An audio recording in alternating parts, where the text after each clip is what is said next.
Hi, welcome to season 2 of Fractional CMOs and the 90-Day Win. I'm Dean Way. This season, we're going to talk through some scenarios that companies and these CMOs experienced to share lessons learned and tips on how to get the most out of a fractional CMO that you hired. So, hi, Alan. Hey, Dean, how you doing? Good, Glad to thank be you. here. Alan, so you just started a hypothetical. We always do the same thing in the podcast. You just started a hypothetical one-year engagement. Like, what's the first problem most of your clients need to start fixing? And also, please, tell the audience a little bit about you. Okay, so starting about me, I'm a fractional interim CMO and also a CMO executive advisor, primarily for SaaS software and health IT companies. I've been a CMO 10 times, 7 full-time and 3 since I started my company 3 years ago. I've mentored and advised over 110 CMOs when I was at Serious Decisions and Forrester. And I work primarily with private equity portfolio companies. I've worked with 4 and 7 portcos. So, when I start an engagement, to your question, the first thing I look at is what's their value proposition? Is Right. it clear? When you go to their website, do you know what they do? And I'll give you one example. I started with one private equity portfolio company, and they were in the health IT space, and they made a revenue cycle management product. But when you looked at their website, you saw happy people on a beach, and I said, "What do we sell? Drugs? I mean, what kind Travel. of business are we in?" So I think the value proposition, how they articulate it, and the creative on the website needs to match what business they're in, what domain and industry they're in. And then the other thing, and I'm sure we'll talk about this later, is I start to look at what is their infrastructure. Right. So when I look at infrastructure, I look at 5 things. I look at people, process, technology, data, and analytics. And that's kind of where I start doing an assessment. And hey, Baron, how about you? What's the sort of first problem that you find that your clients need to start fixing, or you need to start fixing for them? And go ahead and tell the audience a little bit about you as well. Thank you, Dean. Excited to be on here, and great answer, Alan. My name is Baron. I've been in marketing for almost a decade as a fractional CMO and an agency owner. I've worked with over 100 clients to date, a lot in tech as well, some in healthcare, e-commerce, real estate. And we actually just calculated with my team that we've generated over $65 million in new revenues that we can track for Nice. businesses. Yeah, most of that was generated in real estate, finance, and healthcare as well. And I'm the biggest fan of electronic music you'll ever likely see in a marketing Same here, podcast. EDM. Yes, amazing. Some techno house. So that's awesome. In terms of a hypothetical one-year engagement, so the first thing that I need to do, and this is typical, I say this to a lot of people, you wouldn't go to a doctor and trust what they tell you, if it's buying a drug or without them asking the right questions and having a conversation, listening to what you have to say and asking the right questions, not just asking questions, but asking the right questions. So typically what I like to do, and over the last few years, I've developed a questionnaire that gives me a very holistic understanding about a business. So not just things relating to marketing, some high level questions about KPIs and goals, but also asking questions about sales, like how long is the sales cycle? Asking questions about team resources, capacity. Do you have people who can do these things in your company? Who are the vendors that you've been working with? Stuff like that. Because when it comes to a fractional CMO engagement, we're either working with marketing teams in-house, we're working with vendors, we're working Right, with a, yeah. a hybrid of in-house marketing teams and vendors. So it's important for us to know the broader, get a 10,000 foot view understanding of what's going on. And asking the right questions holistically helps me understand, okay, if marketing is going well, maybe the problem's not there. Maybe the revenue issue is coming from a marketing and sales alignment. Maybe the tech stack isn't what it should be. Maybe they're not communicating properly. So how can we, through marketing support sales or vice versa? And the same goes with operations. So the first thing that I do always when starting a one-year engagement is I go through the motions of a very holistic questionnaire, and I ask them, all the questions that I can to get to know as much about their business insofar as marketing is of concern, but also anything around marketing too, so that I can identify other areas of opportunity to make marketing more impactful. So that's good. Let's stick with that for a second then. I have another question that came off of that. So besides that sort of information gathering and information sharing, right? For the CEOs in this audience, like what would you advise a CEO to do to get sort of like maximum value out of you or out of a fractional CMO? Squeeze every last penny of value out of that 1 year engagement. Yeah, that's a very good question. So I'll tell you the biggest mistake I actually see CEOs make. Yeah. And I'm also in a mastermind with a lot of other fractional Mhm. CMOs, and I hear this a lot. This isn't just from my experience. Actually, in my experience, this doesn't happen too much, not to me at least. But I hear a lot of fractional CMOs talking about this. The biggest mistake I see CEOs make is that they actually don't give the fractional CMO enough autonomy, Right. or they don't like trust them enough with some of their methodology or input. Which is funny because you're paying someone a lot of money, and then you're telling them what to do or what you think that they should be doing, instead of trusting their expertise and giving them that autonomy, which I think is extremely important. So that's probably the biggest mistake that I see. And to get the maximum value, I would say first of all to give the fractional CMO that autonomy, but also to equip them with all of the context. So, for example, when I ask in my questionnaire, what does your sales cycle look like? The reason I'm asking is not just to understand from a paid media standpoint, so that I know, how long it'll take to start generating some revenue from our efforts today. I'm also asking because from an SEO standpoint, there's also a ramping up period. So, if it takes 3 to 6 months to start ramping up, and ranking for certain keywords with the SEO vendor or the team, and the sales cycle is about another 2 months, then I'm setting realistic expectations by saying it's going to take 5 to 8 months before we start seeing some really good Traction. revenue generation here. So it's the context is really important, but it's not just, hey, what's the sales cycle for, like, your company or whatever you're selling, but break it down. Tell me the sales cycle for certain products. Tell me why you think it's been taking so long. By giving all of that context, it really equips us fractional CMOs with the information that we need to make well-informed decisions, and to be able to steer the ship in the right direction. And Alan, how about you? What do you think? You've worked with a lot of CEOs, right? How do they either not waste the money that they spent on their fractional CMO, or how do they get the most value from what they're spending for a fractional CMO? I haven't seen a lot of CEOs that haven't taken my advice or, Yeah. have tried to tell me what to do. But that may be the size of companies I deal with, since I deal primarily with private equity. The Mm-hmm. companies I deal with are generally over 100 million. They're getting to the next level, into the billions. So maybe that's, when I join the ELT, I become them. I act just like I'm a full-time CMO, even though I may be fractional or interim. The biggest issue I see is where a CEO may not have a clear understanding of what marketing is and what marketing can do and what marketing should be doing.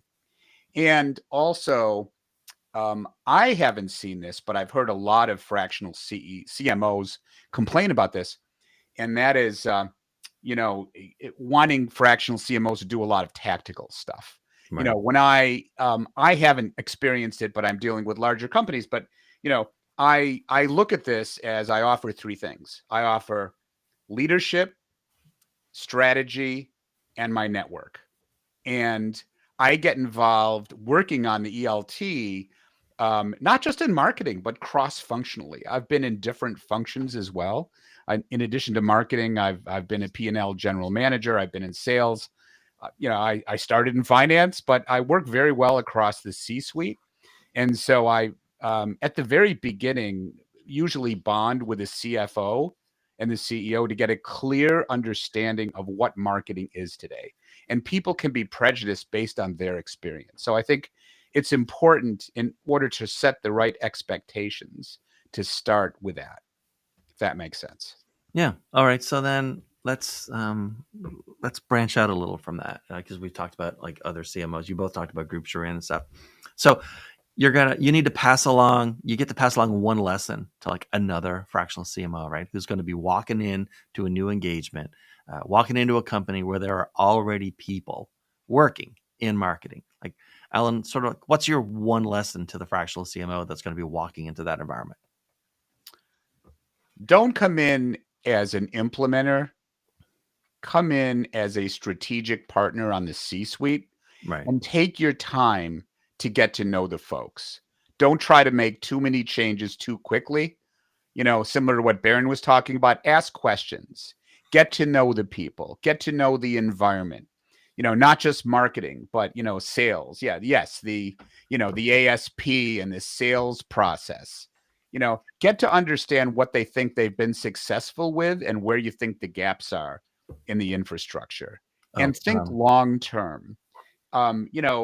The engagements I've loved the best are when I've been a fractional or interim CMO, say 6 to 9 months, and they hire a full-time CMO, and then I stay on for another year and a half and help that CMO be successful. So right. you're planting seeds and you're putting together programs and infrastructure in it, to cover the gaps that will take them into the future. And change management takes a while. Right. So I like to think of it that way, if that makes sense. Oh, by the way, you mentioned a term, and this is a like jargon. We have a lot of non-marketing people who watch Uh-oh. this. So ASP is Average selling price, Okay. selling cycle. I was kind of building on what Baron was saying about the selling cycle. And how about you, Baron? You're going to advise like your friend, another fractional CMO. They're walking into a new engagement. That company already has like some junior or even some mid-level marketing folks on a team. Like, what's the one lesson? What should they look out for? Or what should they try to like establish or get done first? So, by the way, really good answer, Alan. I really value that. You're very experienced, and Thank you. that's a really good piece of advice there for all the people listening. Another piece of advice for a fractional CMO walking into a company where there are people in marketing is to think of how you can be resourceful with the team. So oftentimes, I actually get asked this question sometimes. You're coming into a new company and there's a marketing team that already exists there. Do you ever get like pushback? Do people ever, and sometimes, people will push back a little bit in the beginning, but it really depends on how you're facilitating the conversation. And at the end of the day, I don't really impose any thoughts or ideas. What I really like to do towards the beginning is look at the marketing team, get an Excel spreadsheet, write everyone's names down, their roles, and try to identify their strengths and their weaknesses. First of all, are they doing what they want to be doing? Are they doing what energizes them? Maybe they are a paid media specialist, but they really like doing design. Maybe they are a marketing manager, but they really want to do like a lot of like direct response copywriting. Like, these are their strengths. How can we be resourceful and leverage the team's strengths so we can get more output? So, this is actually funny. I just started an engagement and I got the co-founders to do an assessment called the Colby A index. I've done that. Yep. Oh man, it is so insightful. It Yeah. is so insightful. When I did it, it was really like reaffirming in a lot of ways. Is that like Myers-Briggs or DISC or something like that? Sort of. Yeah. Yeah. Yes, similar. What's really cool is it shows your strengths and weaknesses. For example, are you somebody who, like, are you a visionary? Do you like to move quickly, or are you someone who's more of an implementer or somebody who maintains? Like, it shows you all of this about yourself. And essentially, particularly with the Colby Index, it's like, how would you behave in a situation if you were free to choose, you choose the way to behave that is, I guess, more inherently, how you would like to behave. So it shows a pyramid of what energizes you, what kind of activities energize you, and what kind of activities kind of drain you a little bit faster. So if we have 8 hours in a day, and every single person in the marketing team, is they have the same 8 hours, but some are kind of dragging their feet along. and then others are like really, high performers, really performing and producing a lot. How can we get everybody to produce, as much as possible in those 8 hours by leveraging their strengths? So that's the first thing that I do, so that no one's stepping in anyone's toes. It's actually, how can we make sure you're doing what you really want to be doing, what makes you passionate, what energizes you, Right. and then how can we work together? How can we facilitate a conversation where we can put our heads together and do our best possible work together as a team, as a unit, rather than, coming in and kind of saying, okay, here's what's wrong, here's what we got to do, you got to do this, you got to do that. I bet it helps people understand each other and work together better too. Yes, I understand that. That's yeah, especially like the co-founders that I'm working with right now, they just did their Colby, and they've been growing this company, multiple seven-figure e-commerce brand for a couple of years, but they didn't know that they have a lot of similarities in their strengths and weaknesses, and so they've needed like other partners, like either vendors or somebody like myself who has actually like complementary strengths and yes. weaknesses. So it really validated like me coming in, but also it gives them an idea of who else can we work with, either who else can we introduce to the team, or who else can we outsource to, who else can we communicate with, who can like really give us a well-rounded understanding of what needs to be done. And maybe give some tough love when they need it. Yes, exactly. It's great.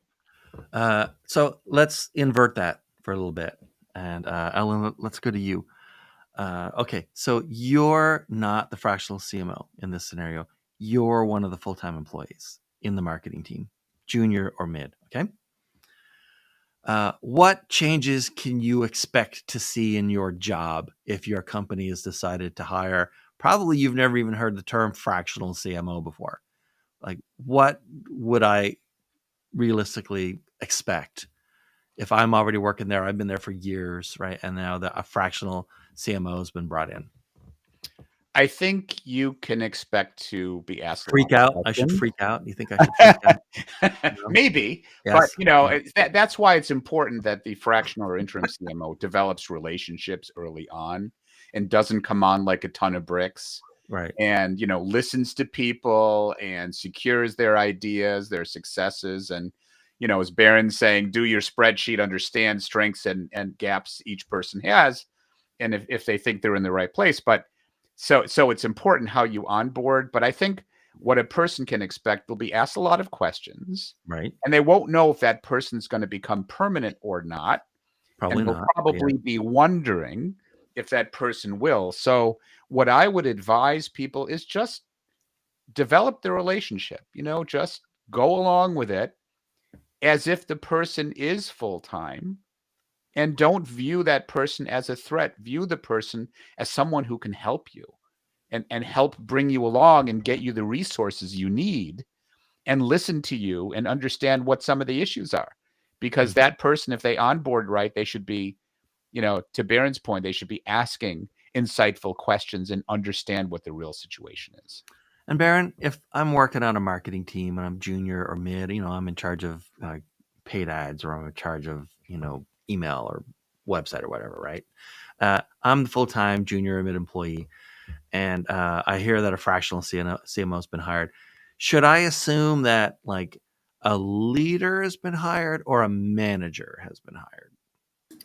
That's a very good question in terms of the positioning there, and what is the distinction between a leader and a manager. So so let's look at it this way. As a fractional CMO, I would say as a leader, my responsibility, my job is to come in and try to figure out the best way to lift everybody up, to raise the baseline, not just in terms of productivity, but in terms of how everyone feels about their jobs. Is it structured? Am I stressed? Am I running around like a headless chicken because there's a whole lot to do? Or is there a lot of structure and everyone knows what they should be doing? Everyone is communicating, sufficiently, and there's no point in time in which I'm losing my hair. So I think, and then to that point, as a manager should come in, maintain, make sure that everyone is on top of their stuff, Everything is up to par in terms of quality. People are communicating for sure. They're also facilitating. I think that as a fractional CMO, people should expect a leader to come into the business, and rather than to push to raise the bar, right? To push, like, what else can you be doing? We have these targets, we have these goals. To facilitate an environment in which these targets can be met, right? How can we support you in your endeavors? You know, are we not achieving these KPIs? Okay, so what did we do wrong in the last quarter? What can we do better? Having these types of conversations to encourage the team and have, not just structured conversations, but structured understanding of what everyone can do, how everyone can contribute to a company in a way that is inherently aligned with, their skill sets, their talents, and how everyone can do better. Hmm. All right, so we're almost at the end. I have like one question I really want to ask you guys. So, as fractional CMOs, do you prefer engagements that are marathons, like there's some work, but it could go on for ages and ages, or sprints, where like even if you're the only one who knows the date, you've got a date in mind for when this is over and you're going to go on, right? Do you prefer the marathon approach or the sprint approach? We'll start with Baron and then switch over to Alan. That's a good question. I've heard, as a fractional CMO, you should come in to shortly thereafter or at some point in time to leave. And I've heard that sometimes. But at the same time, for some companies, it doesn't necessarily make sense to come and go. So the question is, is it a marathon or a sprint? My answer to that, a fractional CMO engagement is fantastic in both scenarios. It's not so much about running a marathon or a sprint, because you're going to need marketing leadership over a broader time horizon, like 1 to 2 years, and you're going to need marketing leadership over a 12-week sprint that makes or breaks your quarter. Yeah. So what matters more is, should you be paying a full-time CMO 350K plus? Is there a sufficient amount of work for them to do full-time? If the answer is no, then a fractional engagement is ideal until you can get to that point. At the end of the day, there should also not, be any sort of engagement without clearly defined goals, right? If the goal is to simply hire an in-house marketing team that consists of a vetted director, 1 to 2 managers, 4 to 5 different specialists, and thereafter marketing leadership is not needed on an ongoing basis, then there can be an expiration date for engagement. However, it's still a good idea to have some form of engagement in the form of advisorship, just so that you have that expertise and that oversight. You can leverage the network. Like Alan said, he comes and he has his network as well that he offers for the company. His expertise, his network, that's very, very helpful for a lot of companies. I'll also say this, even with big goals that span over a broader time horizon, it's imperative to have subordinate goals and KPIs that can be achieved through weekly or monthly sprints.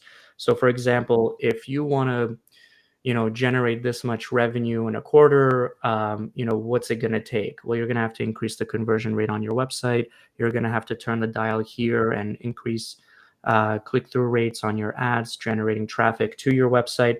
There's a bunch of subordinate goals and KPIs that can be achieved in order to raise the bar and reach the ultimate goal. So whether or not it's short-term or long-term, at the end of the day, it doesn't matter, because you're still going to need marketing leadership to make sure that we're hitting our short-term goals, and that is enabling us to hit all of our long-term goals. And Alan, how about you? Sprints or marathons? I'm a relationship guy, so marathons definitely for me. And I set an example before. It was one company, FinThrive. I was interim CMO for 6 months, and they hired the full-time CMO, and I stayed on another 14 months as her advisor, and I also started advising the chief customer officer. And I love that because I helped make her successful and helped her with the team and implementing a lot of the stuff I set in motion with the private equity firm and the ELT I was on. So, when there are those types of engagements, I love that because, Right. I mean, the hardest part for me about all of this is once you develop all these relationships, you still have those relationships, but when you break away, it's emotionally tough because you put yourself into it. So Alan, you're a big I mouthpiece. prefer marathons, but but to Baron's points, you need to have KPIs and you need to look at what Right. you achieve on, in certain time periods like quarters, but definitely marathon for me. Okay. All right. So to wrap up for the audience, Colby was mentioned, and that is spelled, in case anyone ever wanted to go look it up, it's Kolbe. It's Colby. And then there's a Not to be corollary. confused with a steak. Hmm?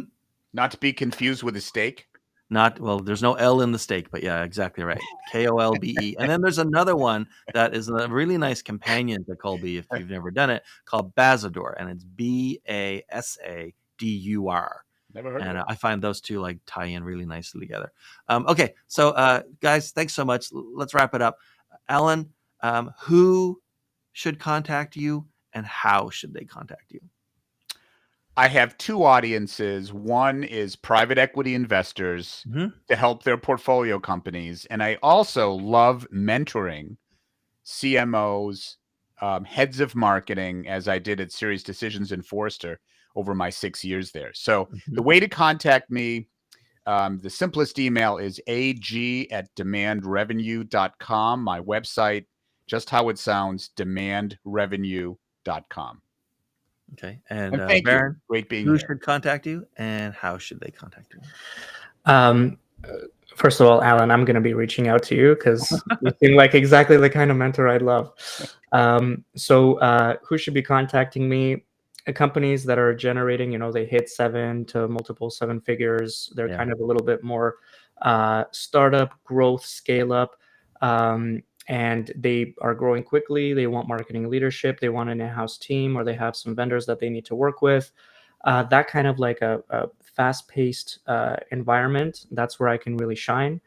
You can find me on my website, baronbelalov.com, baronbelalov.com. My email's on there. You can find me on Instagram, baronbell, baronbel, or on LinkedIn. I'm happy to chat. However you find me, send me a message. Happy to start a conversation and go from there. All right, guys, Baron, Alan, thank you guys so much for this. This was a lot of fun. Thank you, Dean. Dean. Thanks everyone to watching. We'll see you in the next video, and thanks.